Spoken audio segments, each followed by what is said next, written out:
I read the entire Quran in one sitting as a white boy, Christian, and I was shocked because, and I can prove that I read the whole thing because you can see the video right there, but I was shocked because I thought it was going to be like really evil and about, I don't know, terrorism, and it was actually amazing.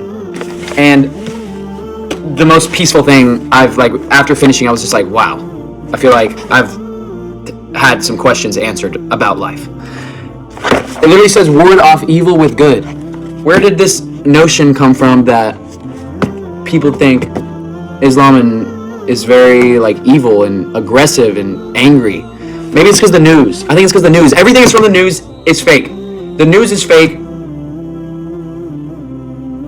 We gotta stop watching the news. And I read the Quran, and let me tell you, if you give me 30 seconds, I'm gonna explain 2 crazy verses that show how evil this is.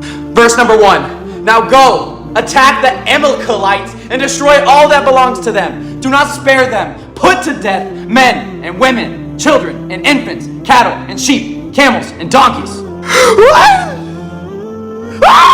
Verse number 2. I will carry out great vengeance on them and punish them in my wrath. Then they will know that I am the Lord when I take vengeance on them. We have got to get rid of this book. It is straight evil. Just kidding, guys. Those verses were actually from the Bible. That might sound scary, and it is. So is nature. God created nature. Tigers devour families. Lions, polar bears. God ain't playing around in any holy book. Serious. I've never read one word of the Quran. Growing up in America, no one really reads the Quran unless you're Muslim. So I always thought what the news told me about Islam and Muslims, that they were scary and terrorists and just fear. Like, if I would see someone wearing like Muslim clothing, I'd be like, and now I'm like, hey, nice to meet you. Because I read the Quran, I read the Quran, and it literally says peace. It says those who follow God say peace to those who hate them. It's literally about love and peace. But that's not what the news says. So, questions to Muslims out there. I have a question for you. Where did the extremist Muslim groups come from, and why is that only what everyone in the West thinks of Islam? Because the news? But, like, where did these groups come from? How do they take this peaceful book and make it evil? I read the entire Quran as a Christian, and this is what happened. I realized depression isn't real. Just like sneezes aren't real. You just gotta wake up and you gotta snap out of it. No, seriously, the Quran is very to the point. It tells you how to be a man. And if you're a woman, I don't know, because I'm not a woman, so I read it from a man's perspective. But it's very to the point. And when I used to see Muslims, I would think terrorist, I'm gonna be honest, because the news in America, at least in the past, I don't know, you just associate a hijab with a terrorist.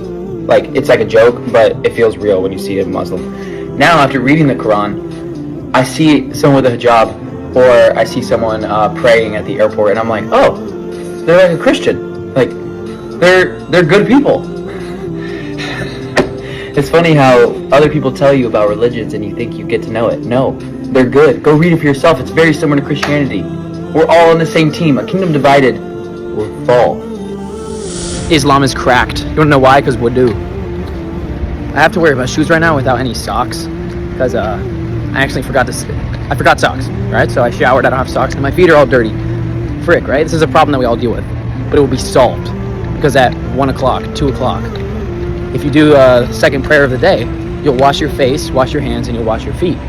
So it's like you stay clean the entire day if you just follow the daily prayers, because before each prayer you wash yourself. And when I say wash yourself, I mean you just wash your face and feet and hands. It sounds so simple, but doing that 5 times a day is life-changing. Literally life-changing. You will never have a dirty face, you'll never have dirty ears, you'll never have a dirty nose, you'll rinse out your mouth. Wudu. Islam is cracked. My name is Grayson Brock, I'm 21 years old. Follow to see more. What happens next? It's a journey. Our Father, who art in heaven, hallowed be thy name. Thy kingdom come, thy will be done on earth as it is in heaven. That's the Christian prayer, and Jesus told his disciples how to pray. And it starts off with our Father. Jesus was worshiping God. And Jesus spoke Aramaic. You know how he said God, how you say God in Aramaic? Look it up. Allah.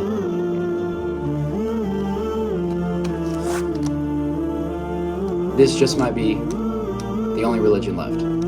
The only monotheistic religion left. Truly monotheistic. Monotheistic means following the one creator, one. Intuitively, everyone knows that there must be one. We must have come from one source, and that source is the truth. And that truth is God. That's the idea of God, is that it's the truth. The truth that you can go all the way back to. And now I'm realizing I've been lied to my entire life.